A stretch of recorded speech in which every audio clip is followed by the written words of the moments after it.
ایسے انہوں نے ایک کویسچن کیا کہ یوں بھی کہا جاتا ہے کہ جو مر گیا ان کے اپنے ہی اعمال کام آئیں گے، ان کے لیے کچھ پڑھ کے بخشنا اور دعائے مغفرت کرنا ضروری نہیں ہے۔ دیکھیں، ایک تو ہے کہ کر سکتے ہیں، ضروری نہیں ہے، اور ایک ہے کہ کر ہی نہیں سکتے، بالکل کوئی فائدہ نہیں ہے۔ تو اگر تو یہ کہنا مقصد ہے کہ کر تو سکتے ہیں اور فائدہ بھی پہنچے گا لیکن کرنا لازم نہیں ہے، تو یہ بالکل ٹھیک ہے، کرنا کوئی ہم پہ فرض واجب نہیں ہے، نہ دعائے مغفرت کرنا فرض واجب ہے، نہ ایصال ثواب کرنا واجب ہے، مستحب عمل ہے، کریں گے تو ان کو فائدہ پہنچے گا ورنہ نہیں۔ اور اگر کسی کا یہ عقیدہ ہے کہ زندہ کے اعمال سے کسی کو فائدہ ہوتا ہی نہیں ہے، وہ اپنے اعمال کرے گا، ہم اپنے اعمال کے ذمہ دار ہیں، تو یہ چیز ایک ٹھیک نہیں ہے کہ زندہ کے کسی عمل سے مردے کو فائدہ نہیں ہوتا۔ کیوں نہیں ہوتا؟ دعائے بخشش و مغفرت کے تو بڑے فائدے ہیں۔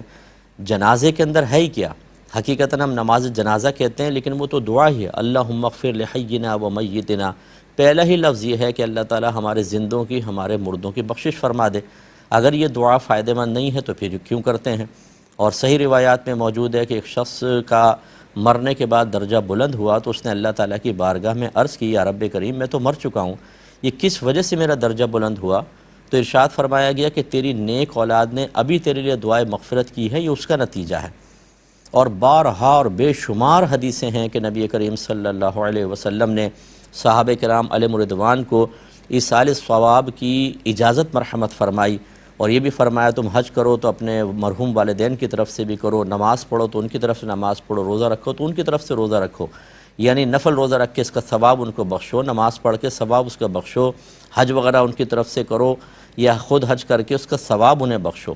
اسی طرح پڑھنے کے بارے میں بھی سرکار نے تلقین فرمائی۔ تو خلاصہ کلام یہ ہے کہ یہ نظریات بالکل ٹھیک نہیں ہے، یا تو یہ کم علمی کی وجہ سے ہے اور یا پھر صحیح نہ سمجھنے کی وجہ سے ہے۔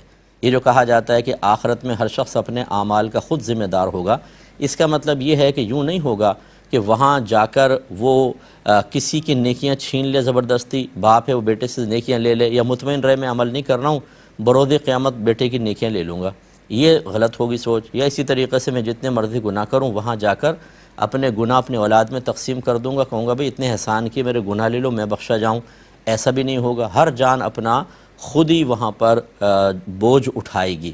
یہ تو ایک صحیح تصور ہے۔